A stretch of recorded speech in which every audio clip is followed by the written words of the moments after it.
ओम शांति। 11 जनवरी की बाबा की मुरली। मीठे बच्चे, योग अग्नि के समान है जिसमें तुम्हारे पाप जल जाते हैं, आत्मा सतो प्रधान बन जाती है। इसलिए एक बाप की याद में रहो।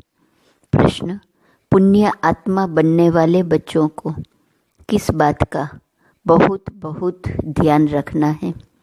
उत्तर: पैसा दान किसे देना है, इस बात पर पूरा ध्यान रखना है। अगर किसको पैसा दिया और उसने जाकर शराब आदि पिया, बुरे कर्म किए, तो उसका पाप तुम्हारे ऊपर आ जाएगा।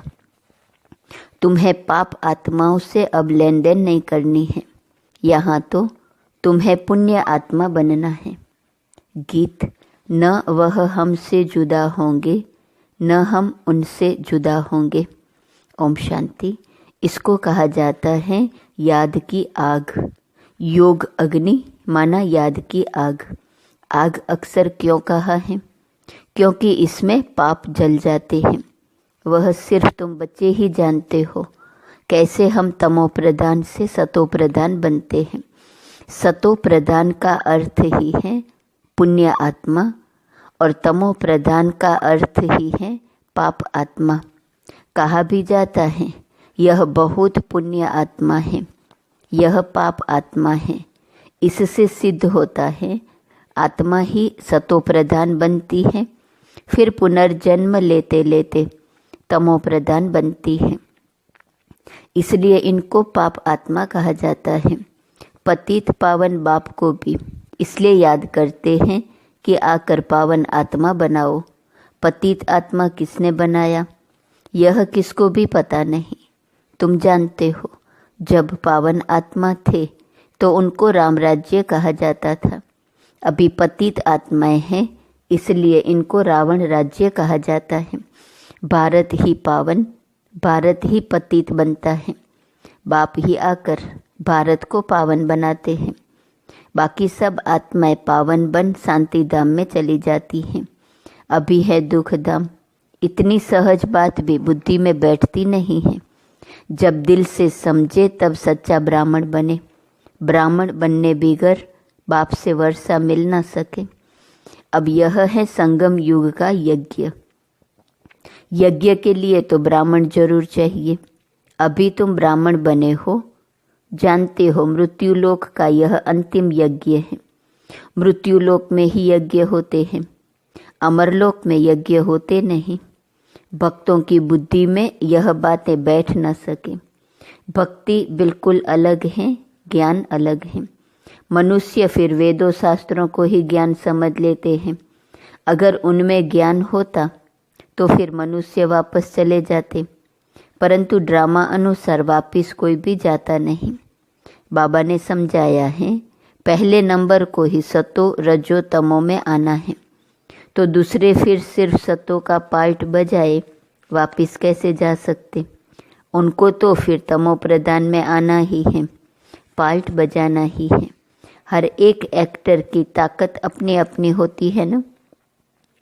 बड़े बड़े एक्टर्स कितने नामी ग्रामी होते हैं।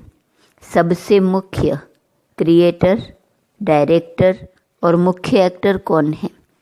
अभी तुम समझते हो गॉड फादर है मुख्य, पीछे फिर जगत अम्बा, जगत पिता। जगत के मालिक विश्व के मालिक बनते हैं। इनका पार्ट जरूर ऊंचा है तो उनकी पगार भी ऊंची है। पगार देते हैं बाप जो सबसे ऊंच है। कहते हैं तुम मुझे इतनी मदद करते हो तो तुमको पगार भी जरूर इतनी मिलेंगी। बैरिस्टर पढ़ाएगा तो कहेगा ना इतना ऊंच पद प्राप्त कराता हूँ, तो इस पढ़ाई पर बच्चों को कितना अटेंशन देना चाहिए। गृहस्थ में भी रहना है, कर्म योग संन्यास है ना। गृहस्थ व्यवहार में रहते सब कुछ करते हुए बाप से वर्षा पाने का पुरुषार्थ कर सकते हैं। इसमें कोई तकलीफ नहीं है। कामकाज करते शिव बाबा की याद में रहना है। नॉलेज तो बड़ी सहज है। गाते भी हैं हे पतित पावन आओ, आकर हमको पावन बनाओ। पावन दुनिया में तो राजधानी है। तो बाप उस राजधानी का भी लायक बनाते हैं। इस ज्ञान की मुख्य 2 सब्जेक्ट हैं, अलफ और बे। स्वदर्शन चक्रधारी बनो और बाप को याद करो तो तुम एवर हेल्दी और वेल्दी बनेंगे। बाप कहते हैं मुझे वहाँ याद करो, घर को भी याद करो। मुझे याद करने से तुम घर चले जाएंगे। स्वदर्शन चक्रधारी बनने से तुम चक्रवर्ती राजा बनेंगे। यह बुद्धि में अच्छी रीति रहना चाहिए। इस समय तो सब तमो प्रधान है। सुख धाम में सुख, शांति, संपत्ति सब मिलता है। वहाँ एक धर्म होता है। अभी तो देखो घर घर में अशांति है। स्टूडेंट लोग देखो कितना हंगामा करते हैं, अपना न्यू ब्लड दिखाते हैं। यह है तमो प्रधान दुनिया। सतयुग है नई दुनिया। बाप संगम पर आया हुआ है। महाभारत लड़ाई भी संगम की ही है। अभी यह दुनिया बदलनी है। बाप भी कहते हैं मैं नई दुनिया की स्थापना करने संगम पर आता हूँ। इनको ही पुरुषोत्तम संगम युग कहते हैं। पुरुषोत्तम मास, पुरुषोत्तम संवत भी मनाते हैं, परंतु यह पुरुषोत्तम संगम का किसको पता नहीं है। संगम पर ही बाप आकर तुमको हीरे जैसा बनाते हैं। फिर इनमें भी नंबरवार तो होते ही हैं। हीरे जैसा राजा बन जाते हैं, बाकी सोने जैसी प्रजा बन जाती है। बच्चे ने जन्म लिया और वर्षे का हकदार बना। अभी तुम पावन दुनिया के हकदार बन जाते हो। फिर उसमें ऊंच पद पाने के लिए पुरुषार्थ करना है। इस समय का तुम्हारा पुरुषार्थ कल्प कल्प का पुरुषार्थ होगा। समझा जाता है यह कल्प कल्प ऐसा ही पुरुषार्थ करेंगे। इनसे जास्ती पुरुषार्थ होगा ही नहीं। जन्म जन्मांतर कल्प कल्पांतर यह प्रजा में ही आएंगे। यह साहूकार प्रजा में दास दासियां बनेंगे। नंबरवार तो होते हैं ना। पढ़ाई के आधार से सब मालूम पड़ जाता है। बाबा जट बता सकते हैं इस हालत में तुम्हारा कल शरीर छूट जाए तो क्या बनेंगे। दिन प्रतिदिन टाइम थोड़ा होता जाता है। अगर कोई शरीर छोड़ेंगे फिर तो पढ़ नहीं सकेंगे। हाँ, थोड़ा सिर्फ बुद्धि में आएगा। शिव बाबा को याद करेंगे। जैसे छोटे बच्चे को भी तुम याद कराते हो तो शिव बाबा कहता रहता है, तो उनका भी कुछ मिल सकता है। छोटा बच्चा तो महात्मा मिसल है, विकारों का पता नहीं। जितना बड़ा होता जाएगा विकारों का असर होता जाएगा। क्रोध होगा, मोह होगा।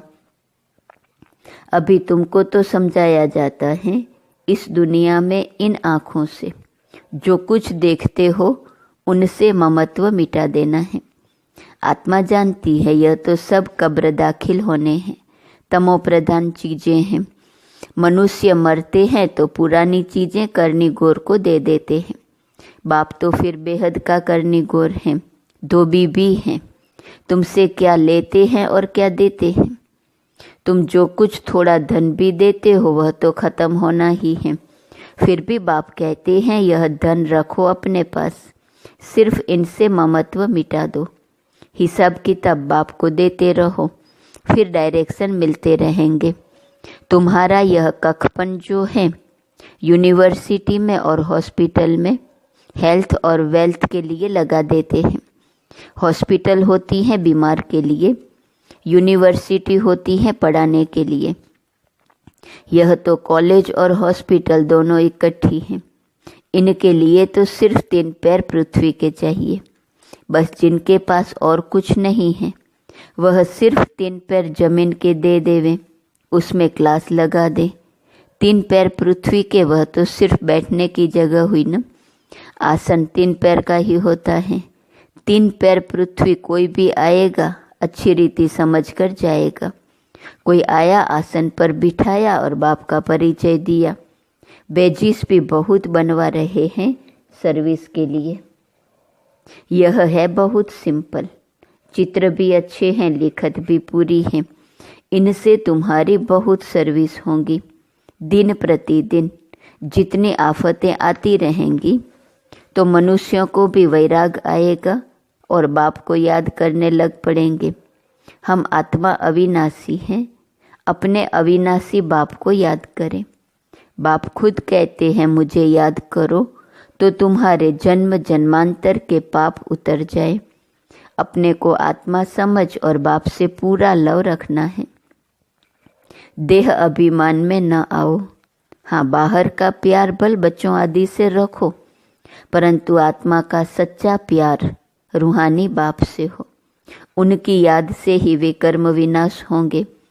मित्र संबंधियों बच्चों आदि को देखते हुए भी बुद्धि बाप की याद में लटकी रहे। तुम बच्चे जैसे याद की फांसी पर लटके हुए हो। आत्मा को अपने बाप परमात्मा को ही याद करना है। बुद्धि ऊपर लटकी रहे। बाप का घर भी ऊपर है न। मूल वतन, सूक्ष्म वतन और यह है स्थूल वतन। अब फिर वापिस जाना है। अब तुम्हारी मुसाफिरी पूरी हुई है। तुम अब मुसाफिरी से लौट रहे हो तो अपना घर कितना प्यारा लगता है। वह है बेहद का घर। वापिस अपने घर जाना है। मनुष्य भक्ति करते हैं घर जाने के लिए, परंतु ज्ञान पूरा नहीं है तो घर जा नहीं सकते। भगवान पास जाने के लिए अथवा निर्वाण धाम में जाने के लिए कितनी तीर्थ यात्राएं आदि करते हैं, मेहनत करते हैं। सन्यासी लोग सिर्फ शांति का ही रास्ता बताते हैं, सुख धाम को तो जानते ही नहीं। सुख धाम का रास्ता सिर्फ बाप ही बताते हैं। पहले जरूर निर्वाण धाम वानप्रस्थ में जाना है, जिसको ब्रह्मांड भी कहते हैं। वह फिर ब्रह्म को ईश्वर समझ बैठे हैं। हम आत्मा बिंदी हैं। हमारा रहने का स्थान है ब्रह्मांड। तुम्हारी भी पूजा तो होती है ना। अब बिंदी की पूजा क्या करेंगे? जब पूजा करते हैं तो शालिग्राम बनाए एक एक आत्मा को पूजते हैं। बिंदी की पूजा कैसे हो? इसलिए बड़े बड़े बनाते हैं। बाप को भी अपना शरीर तो है नहीं। यह बातें अभी तुम जानते हो। चित्रों में भी तुमको बड़ा रूप दिखाना पड़े। बिंदी से कैसे समझेंगे? यूं बनाना चाहिए स्टार। ऐसे बहुत तिलक भी माताएं लगाती हैं, तैयार मिलते हैं सफ़ेद। आत्मा भी सफ़ेद होती है न, स्टार मिसल। यह भी एक निशानी है। प्रकृति के बीच आत्मा रहती है। बाकी अर्थ का किसको पता भी नहीं है। यह बाप समझाते हैं। इतनी छोटी आत्मा में कितना ज्ञान है। इतने बॉम्ब शादी बनाते रहते हैं। वंडर है, आत्मा में इतना पार्ट भरा हुआ है। यह बड़ी गुह्य बातें हैं। इतनी छोटी आत्मा शरीर से कितना काम करती है। आत्मा अविनाशी है। उनका पार्ट कभी विनाश नहीं होता है, न एक्ट बदलती है। अभी बहुत बड़ा झाड़ है। सतयुग में कितना छोटा झाड़ होता है, पुराना तो होता नहीं। मीठे छोटे झाड़ का कलम अभी लग रहा है। तुम पतित बने थे, अब फिर पावन बन रहे हो। छोटी सी आत्मा में कितना पार्ट है। कुदरत यह है, अविनाशी पार्ट चलता रहता है। यह कभी बंद नहीं होता। अविनाशी चीज है, उसमें अविनाशी पार्ट भरा हुआ है। यह वंडर है ना। बाप समझाते हैं बच्चे, देही अभिमानी बनना है। अपने को आत्मा समझ बाप को याद करो। इसमें है मेहनत। जास्ती पार्ट तुम्हारा है। बाबा का इतना पार्ट नहीं जितना तुम्हारा। बाप कहते हैं तुम स्वर्ग में सुखी बन जाते हो तो मैं विश्राम में बैठ जाता हूँ। हमारा कोई पार्ट नहीं। इस समय इतनी सर्विस करता हूँ ना। यह नॉलेज इतनी वंडरफुल है, तुम्हारे सिवाय जरा भी कोई नहीं जानते। बाप की याद में रहने भी गर्धारणा भी नहीं होंगी। खान पान आदि का भी फर्क पड़ने से धारणा में फर्क पड़ जाता है। इसमें प्यूरिटी बड़ी अच्छी चाहिए। बाप को याद करना बहुत सहज है। बाप को याद करना है और वर्षा पाना है। इसलिए बाबा ने कहा था तुम अपने पास भी चित्र रख दो। योग का और वर्षे का चित्र बनाओ तो नशा रहेगा। हम ब्राह्मण सो देवता बन रहे हैं, फिर हम देवता सो क्षत्रिय बनेंगे। ब्राह्मण है पुरुषोत्तम संगम युगी, तुम पुरुषोत्तम बनते हो ना। मनुष्यों को यह बातें बुद्धि में बिठाने के लिए कितनी मेहनत करनी पड़ती है। दिन प्रतिदिन जितना नॉलेज को समझते जाते हैं तो खुशी भी बढ़ेगी। तुम बच्चे जानते हो बाबा हमारा बहुत कल्याण करते हैं। कल्प कल्प हमारी चढ़ती कला होती है। यहाँ रहते शरीर निर्वाह अर्थ भी सब कुछ करना पड़ता है। बुद्धि में रहे हम शिव बाबा के भंडारे से खाते हैं। शिव बाबा को याद करते रहेंगे तो काल कंटक सब दूर हो जाएंगे। फिर ये पुराना शरीर छोड़ चले जाएंगे। बच्चे समझते हैं बाबा कुछ भी लेते नहीं हैं, वह तो दाता है। बाप कहते हैं हमारी श्रीमत पर चलो। तुम्हें पैसे का दान किसे करना है, इस बात पर पूरा ध्यान देना है। अगर किसको पैसा दिया और उसने जाकर शराब आदि पिया, बुरे काम किए, तो उसका पाप तुम्हारे ऊपर आ जाएगा। पाप आत्माओं से लेन देन करते पाप आत्मा बन जाते हैं। कितना फर्क है। पाप आत्मा से ही लेन देन कर पाप आत्मा बन जाते हैं। यहाँ तो तुमको पुण्य आत्मा बनना है, इसलिए पाप आत्माओं से लेन देन नहीं करनी है। बाप कहते हैं कोई को भी दुख नहीं देना है, कोई में मोह नहीं रखना है। बाप भी सैकरीन बनकर आते हैं, पुराना कखपन लेते हैं। देखो देते ब्याज कितना देते हैं, बड़ा भारी ब्याज मिलता है। कितना भोला है, 2 मुट्ठी के बदले महल दे देते हैं। अच्छा, मीठे मीठे सिकिलदे बच्चों प्रति माता पिता बाप दादा का याद प्यार और गुड मॉर्निंग। रूहानी बाप की रूहानी बच्चों को नमस्ते। रूहानी बच्चों की रूहानी बाप को नमस्ते नमस्ते नमस्ते। धारणा के लिए मुख्य सार। पहली पॉइंट, अब मुसाफिरी पूरी हुई, वापस घर जाना है। इसलिए इस पुरानी दुनिया से बेहद का वैराग रख बुद्धि योग बाप की याद में ऊपर लटकाना है। दूसरी पॉइंट, संगम युग पर बाप ने जो यज्ञ रचा है, इस यज्ञ की संभाल करने के लिए सच्चा सच्चा पवित्र ब्राह्मण बनना है। कामकाज करते बाप की याद में रहना है। वरदान, आदि रत्न की स्मृति से अपने जीवन का मूल्य जानने वाले सदा समर्थ भव। जैसे ब्रह्मा आदि देव हैं, ऐसे ब्रह्मा कुमार कुमारियां भी आदि रत्न हैं। आदि देव के बच्चे मास्टर आदि देव हैं। आदि रत्न समझने से ही अपने जीवन के मूल्य को जान सकेंगे, क्योंकि आदि रत्न अर्थात प्रभु के रत्न, ईश्वरीय रत्न, तो कितनी वैल्यू हो गई। इसलिए सदा अपने को आदि देव के बच्चे मास्टर आदि देव आदि रत्न समझकर हर कार्य करो तो समर्थ भव का वरदान मिल जाएगा। कुछ भी व्यर्थ जा नहीं सकता। स्लोगन, ज्ञानी तो आत्मा वह है जो धोखा खाने से पहले परख कर स्वयं को बचा ले। आज का स्वमान है, मैं आत्मा विघ्न विनाशक हूँ। अव्यक्त इशारे की पॉइंट 11 जनवरी। अभी सेवा में सकाश दे। बुद्धियों को परिवर्तन करने की सेवा ऐड करो, फिर देखो सफलता आपके सामने स्वयं झुकेंगी।